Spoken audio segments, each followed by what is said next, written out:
Sir physics भी आती है, सूत्र भी आते हैं, पर हमसे सवाल नहीं बनते, आखिर ऐसा क्यों होता है? तो नमस्कार बच्चों, आज के इस सेशन में, आज की इस वीडियो में मैं बात करने वाला हूं कि ऐसा क्यों हो रहा है, और वो भी जब एग्ज़ाम हमारा बहुत नज़दीक है।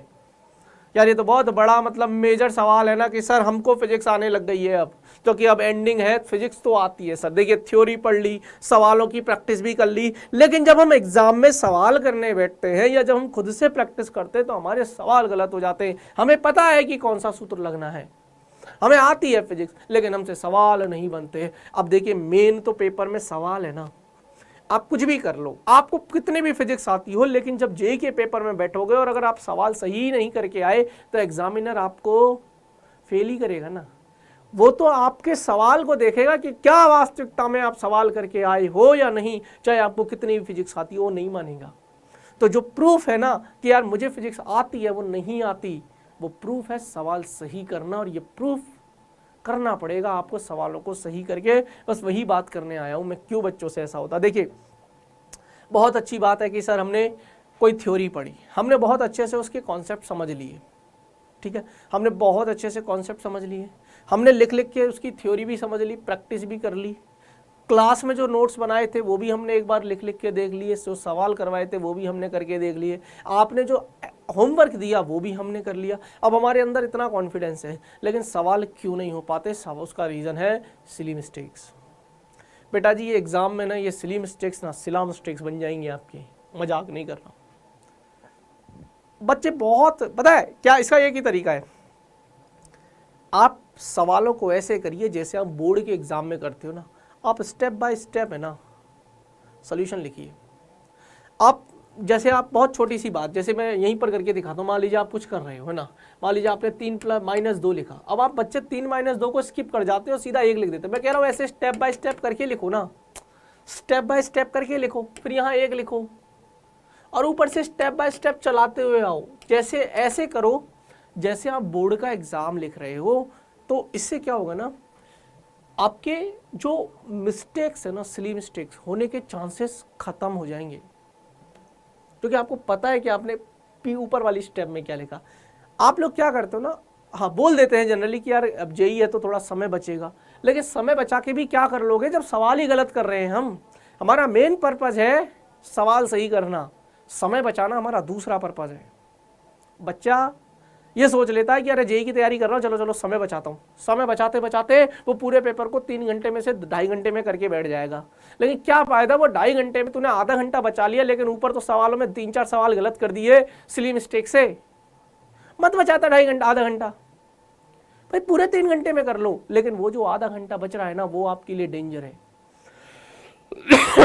समझ में आया? तो स्टेप बाय स्टेप करने हैं हमको।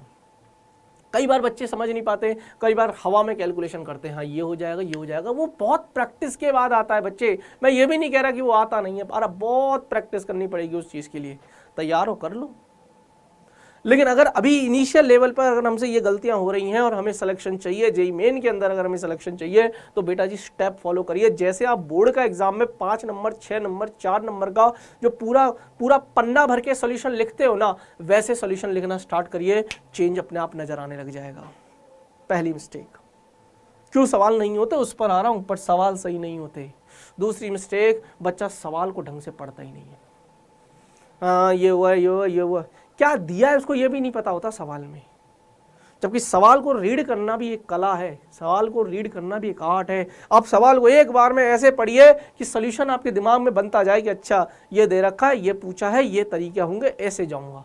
तो जब कलम उठाओ ना कॉपी पे सॉल्व करने के लिए, तो सिर्फ लिखने के लिए उठाओ। दिमाग तो आपका सवाल पढ़ते समय चल जाना चाहिए था, दिमाग तो आपका वहीं पर लग जाना चाहिए था कि अच्छा ये सवाल में ये फॉलो होंगी सारी चीज़ें, तब सवाल होता है। वरना अगर आपको सवाल पढ़ते हुए सवाल में पता ही नहीं चला ना कि यार मुझे करना क्या है, तो आपसे सवाल वैसे भी नहीं होना, आप चाहे कितना भी कॉपी कलम पे लिख लो उसको, नहीं होगा सवाल। क्योंकि सवाल सॉल्व तो दिमाग में होता है भाई, है तो ब्रेन गेम ना, दिमाग का गेम है, ठीक है। तो सवाल पढ़ना सही से समझो। कई बार बच्चा जल्दीबाजी में गलत पढ़ लेता है या यूनिट्स नहीं देखता बच्चा। भाई किलोग्राम में आपको सॉल्व करना है, या मान लीजिए द्रव्यमान दे रखा है वो ग्राम में दे रखा है, बच्चा कभी कभी किलोग्राम में उसको कन्वर्ट ही नहीं करता। और ग्राम में लेके नहीं सवाल को ख़त्म कर देता है, जबकि आंसर कुछ और आ रहा होता है। फंस गए। क्यों? क्योंकि ग्राम से किलोग्राम बदला ही नहीं, पता ही नहीं है बदलने होते हैं। मात्रक तो देखोगे ना, एक बार यूनिट तो देखोगे ना, ऑप्शंस पे क्या दे रखा है सेंटीमीटर और सेकंड दे रखा है, तो सेंटीमीटर पर सेकंड में दे रखा है, आपसे मीटर पर सेकंड में पूछ लिया, बच्चा सेंटीमीटर पर सेकंड को लेके सॉल्व कर देता है, फिर आंसर ढूंढता है, आंसर मिला ही नहीं। क्यों? क्योंकि तूने कन्वर्ट ही नहीं किया। बहुत छोटी मिस्टेक है, ध्यान रखनी पड़ेगी, स्मार्ट। दूसरी मिस्टेक, सवाल को सही पढ़ना है हमें एग्जाम में।